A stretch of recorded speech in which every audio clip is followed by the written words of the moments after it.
Hi friends, இன்றைக்கி நம்மளோட சேனலில் வெண்டைக்காய் பச்சடி எப்படி பண்ணுறதுன்னு பார்க்கலாம்.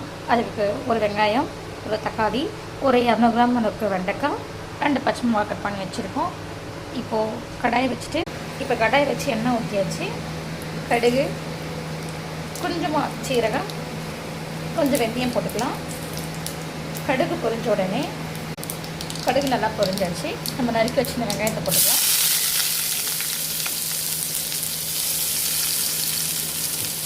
அது கூட அந்த பச்சை மிளகாயும் போட்டுக்கலாம். நல்லா கலரிடுங்க.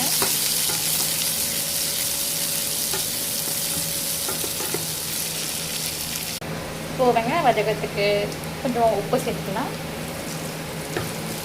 உப்பு போட்டு நல்லா கலரி விடுங்க. இப்போது நான் கட் பண்ணி வச்சுருக்கேன் வெண்டைக்காயை சேர்த்துக்கலாம். வெண்டைக்காய் போட்டுட்டு எல்லாத்தையும் ஒரு வாட்டி நல்லா மிக்ஸ் பண்ணி விடுங்க. வெண்டைக்காயில் நிறைய சத்து இருக்குது. இப்போது நம்ம ஜென்ரேஷனில் யாரும் அதே காய்கறி சேர்த்துக்கவே மாட்டுறாங்க. பீஸா, பர்கர் அப்படியே சொல்லிட்டு லைஃப் போய்கிட்டே இருக்குது.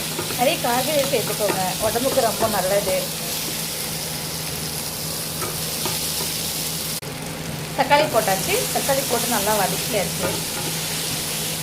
பாருங்க, தக்காளி நல்லா வதங்கிடுச்சு, வெண்டைக்காயும் நல்லா வதங்கிடுச்சு. இப்போ கொஞ்சம் மிளகாத்தூள், தனியாத்தூள் இதை சேர்த்துக்கலாம்.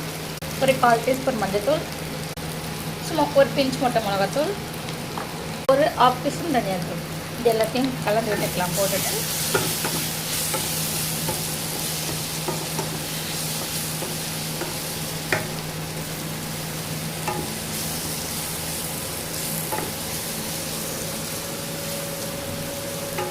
ஒரு 5 நிமிஷம் வதங்கட்டும்.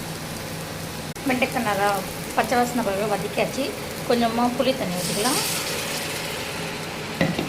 இது கொஞ்சம் கையில் வச்சுப்போம். இதை மிக்ஸ் பண்ணலாம்.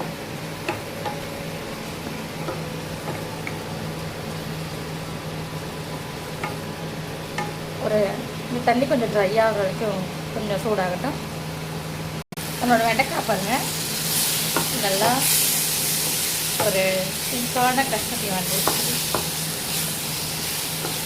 நம்ம பச்சடி மாதிரி ரெடி பண்ணியாச்சு. இது சாதம், தோசை, நீங்கள் எது கூட வேணால் சாப்பிட்லாம்.